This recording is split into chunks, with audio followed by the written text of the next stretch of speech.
Hi guys, welcome back to the channel. Hope you all are doing well. Today we're going to design a rate limiter. This is going to be the first system that we design in this system design course. The way I structured the video is at first I'm going to talk about what a rate limiter is and how does it work. Then we're going to go ahead and gather some requirements about the system that you're about to design.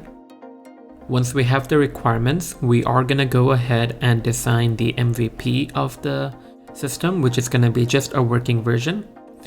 We're going to talk about all the different problems this working version can have, and then gradually we're going to improve upon it and come to the most ideal solution that we can. So let's start with what exactly is a rate limiter. The purpose of a rate limiter is very simple. It protects your APIs from too much use. To look at a few examples, let's imagine that you have an app and you have these three endpoints. The first one is a login endpoint, the next one is a posts endpoint, and the last one is a friend request endpoint. And let's consider a few limitations that you want to put, such as you don't want a user to attempt logging in more than 5 times in 1 minute. You can do this through your rate limiter. So whenever the user tries to log in for the 6th time, your rate limiter can catch that and just tell the user that you cannot log in anymore. Similarly, if you want to limit the number of new posts a user can create every 60 minutes, so every hour, you can use the rate limiter so that when the user tries to create their 11th post, the rate limiter can just tell the user that you cannot do that. And the same concept applies for the friend request. So essentially with the rate limit, you can limit the number of times a user can use your API. Alright, so now that we know what a rate limiter is and how does it work, let us go ahead and gather some of the requirements before we design the problem. This is an important step before you design the problem, because depending on the requirements, your implementation detail might change. So you want to make sure that you have all the high-level requirements gathered at first before you actually start to tackle the problem. All right, so the first question you might have is, how do I identify the request? So when the user calls the API in your backend, how are you individually distinguishing a request? So let's say you can just do it through the IP address or user ID. That means you want to put the rate limit based on the user ID in the request or the IP address. It doesn't really matter. So you can do one or the other. The next one might be, when you're considering your rate limiter, are you looking for a fixed window or a sliding window? A fixed window would be, let's say, every hour a user is allowed a certain number of requests, and the hour is going to be, let's say, 10 a.m. to 11 a.m. and then 11 a.m. to 12 p.m. so like clock hours. And the sliding window might be depending on the user's use of the API. So it can be like 1 hour since the last request or something like that, where the window is moving. It's not like a fixed window that starts at the start of the hour and ends at the end of the hour. So in our case, we don't really care. It can be whatever, either a fixed window or a sliding window. But if you want a sliding window, it gets slightly more tricky. But we're gonna just assume that both windows work to keep the system simple. The next question you might ask is, are we okay with increased latency? Because of course, when you're implementing a rate limiter that is gonna sit behind your API server, it might affect the latency of the request depending on the implementation. So you can implement it in such a way that it does not affect the latency much, but also if you're not careful, you might end up having a system where the rate limiter is being the bottleneck of your API, which is what you don't want. So let's say that in our case, we do care about the latency. So no, we do not want increased latency. The rate limiter should not be affecting the API's response time. The next question might be, do you want to implement the rate limiter in the client or the server. Typically, the rate limit is always put in the server, so we're just gonna go with server side too. And lastly, a common question might be that once the server rate limits a user, what do you tell the API user to give them like information about the rate limit? So the requirement is that you have to tell the user something meaningful so that they actually know what's going on rather than just getting like an error. All right, so looks like those are pretty much the high level requirements that you need before you actually start diving deeper into the system. So to sum up all the requirements, the first one is we are gonna identify unique requests by either the IP address or the user ID. We don't really care whether the window of a rate limit is a fixed window or a sliding window. We do care about the effect of the rate limiter on the HTTP response time. So the rate limiter should have minimal impact on the response time of the API. We want to implement the rate limiter server side. And finally, when the user starts to get rate limited, we want to provide meaningful feedback. All right, so now that we have all the requirements, the first question as you start implementing the system is going to be, where do you put the rate limiter? Because you know that the rate limiter has to go someplace between the client and your API server that actually serves the request. So let's talk about the different places you can put the rate limiter and what are the pros and cons of each of them.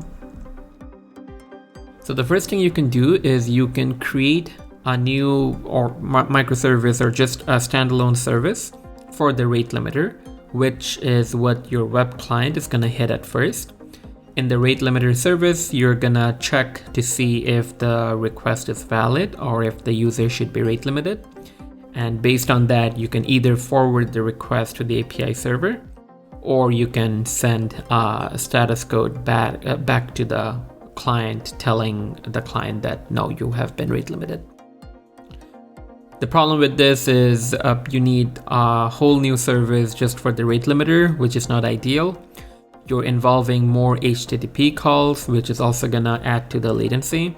And also it's sort of like a single point of failure, and that's your rate limiter, not like a load balancer or something, which is not something you really want. The next thing you can do is put the rate limiting logic in the API server itself. So let's say you have two different API server and your rate limiter exists inside these services or servers. The problem with this is you're gonna mix up your rate limiting logic with your API logic, and the rate limiting logic will have to be duplicated across the different API servers. You don't really want that either. The next option, and this is the one we're going to go with in this design, is putting the rate limiter in your API gateway or whatever is sitting at the edge between the client and your servers. Usually it's very common to have an API gateway or something like a load balancer, which does a bunch of like checks before passing the request to the backend. So that's a good location for your rate limiting logic to live, because you would hit the API gateway anyway. So you might as well do the rate limiting here before moving the request farther to the API servers. So we're gonna go with putting our rate limiter in the API gateway. So now we know where we're putting the rate limiter, which is gonna be in the API gateway. So let's see what is gonna be inside the rate limiter. Okay, so the first thing you wanna know is what data do you need to implement the logic in the rate limiter. So you don't really need a lot of data to have a functioning version of the rate limiter. The first thing you need, of course, is the IP address or user ID in the request so that you can actually identify them. Then you need some information related to the number of requests in the last X minutes, because as you saw in the examples, the rate limit can be something like maximum of 5 login attempts in 5 minutes or something like that. So you want to know how many of a given request did that user make in the last X minutes. So we need some data related to that. And lastly, you might want to know the timestamp of the latest request. especially if you want like a sliding window. You want to know when was the last request so that you can do all your calculations based on that. But as long as you have these 3 pieces of data, you should be good to calculate or compute all the necessary data that you need to tell whether a request should be rate limited or not. So now that we know what the data is that we need, let's go about and think where do you want to store the data. To keep things very simple at first, we're just going to use a simple MySQL database to store all these data. So what we're essentially doing is we have the web client, which is making the request. And then in the API gateway, you have the rate limiter. The rate limiter is going to talk to some MySQL table to decide whether this request should be rate limited or not. If the decision is that the request should be rate limited, it's going to tell the client, hey, you have been rate limited. If the decision is no, the request is valid, it's going to pass the request to the API server. So what we're just adding is the MySQL table over here. That's all we're adding. And the table is going to be the source of truth for all the data related to the rate limiter. This can be sort of the table schema we can go with, a very simple where we have the ID, the user ID, the request timestamp, and whether the request was a success or not. Based on this, we can do pretty much any calculation we need before deciding whether a request is valid or not. So this is gonna work. Like, you will have a functioning rate limiter because you're retaining the data in a persistent storage like MySQL. You can do all the computation, and of course you can talk to the API server. So this should be a good starting point for us. Now let's talk about the different problems with this approach. The first one is this is not memory efficient at all. That's because if you look at the schema, you're gonna have one row for every request and you're gonna be storing it indefinitely in the MySQL table.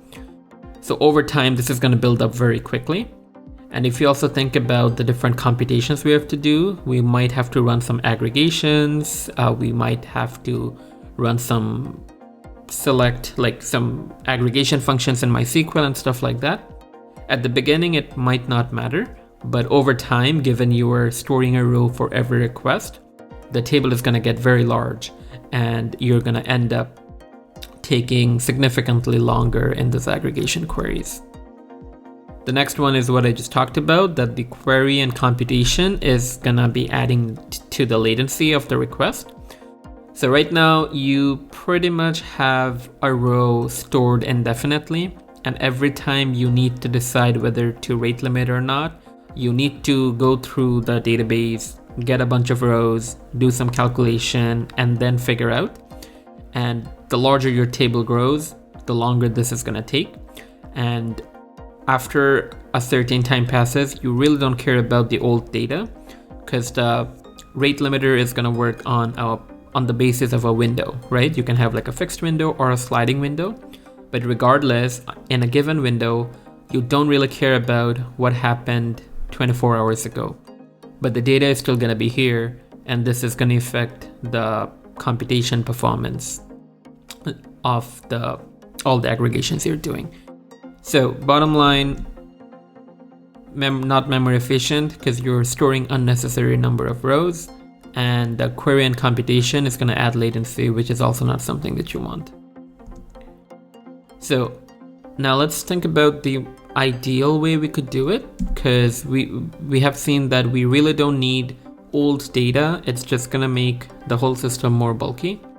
And then we really don't want to do heavy computation and querying the database every time we need to decide whether to rate limit something or not, because over time it's gonna add up. So ideally we would want a temporary storage where we only store the most recent data. So let's say in a given hour, you only want to keep data of the past hour to decide whether something should be rate limited or not. Or even if your rate limiting is on a larger period of time, let's say you want X amount of requests in one day, you can retain the data for up to 24 hours, but you don't really need it after that. So essentially what we need is some kind of a temporary storage for recent data only. This is going to make sure that your memory usage is very low because you you're not retaining data indefinitely.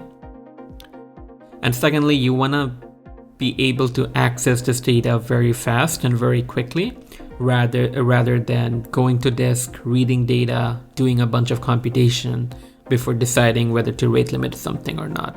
So ideally, we want temporary storage with only new data, and we want to be able to access this data very quickly and avoid any kind of heavy computation. So that pretty much goes hand in hand with the use of a cache, because cache is pretty much what you use to store temporary data, especially recent data. And cache gives you very quick access to the data, because mostly the cache is going to reside in memory, not disk, whereas your MySQL table is going to be in disk. So if you ever want like a temporary storage and very fast access, usually cache is a good way to go about it. So let's see how we can use the cache. So this is how we're going to use it, but let's go one level up first.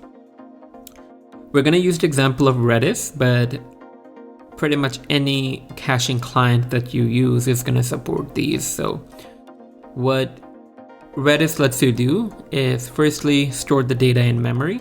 This is going to make your access patterns much quicker because you don't have to go and read data from disk every time.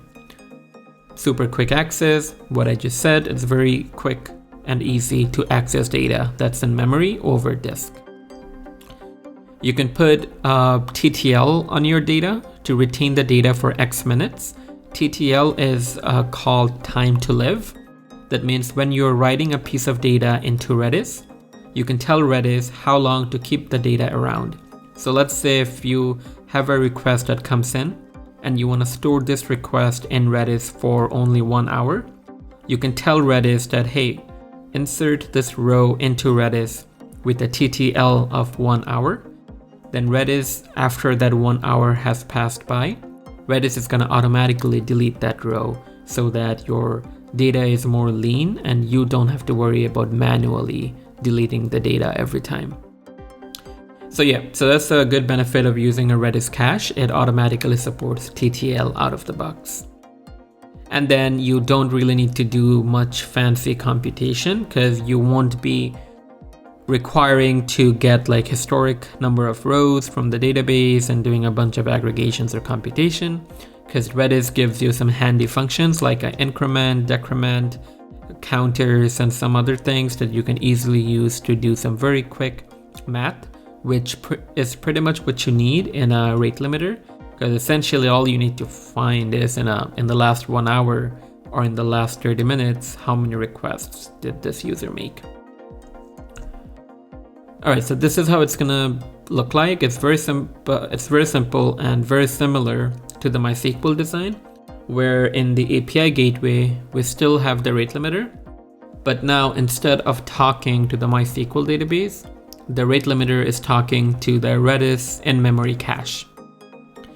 This is gonna make the system much quicker and won't add to the latency like it was with the MySQL implementation, because the main bottleneck with the MySQL implementation was you would need to go seek something from disk every single time, which is not something you really want in a rate limiter.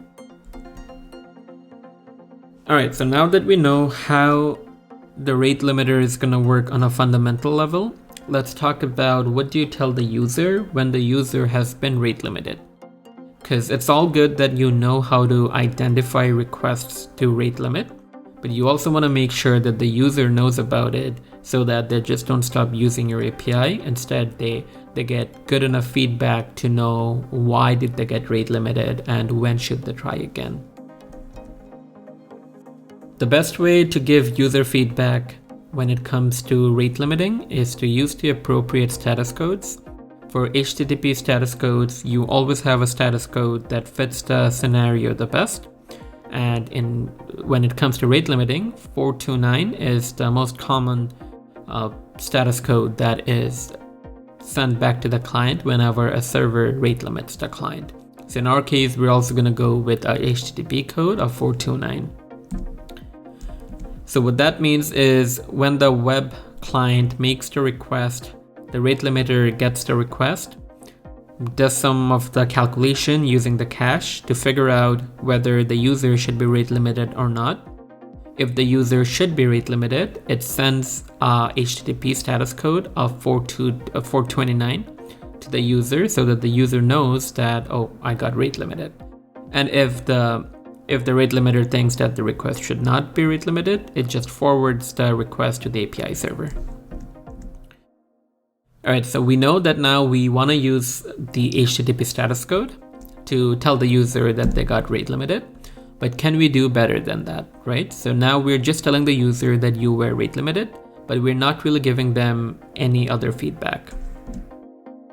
So a better way to do this would be, apart from sending the appropriate status code, which is 429 too many requests, you also want to give it some kind of a response header that tells the client some more information.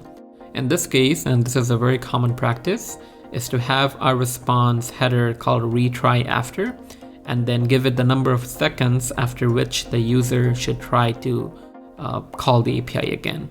So let's say that they hit the rate limit, but you know that after 40 seconds the user's request will not be rate limited anymore. You can just tell that to the user, and they can look at that header, wait for 30-40 seconds, and then try after that. So this way the user has some information to work with rather than not knowing at all what just happened. So response header, retry after is just one of them. There are more response headers that you can use to tell the user what happened, but at the very minimum you should have retry after, which tells the user when to try again.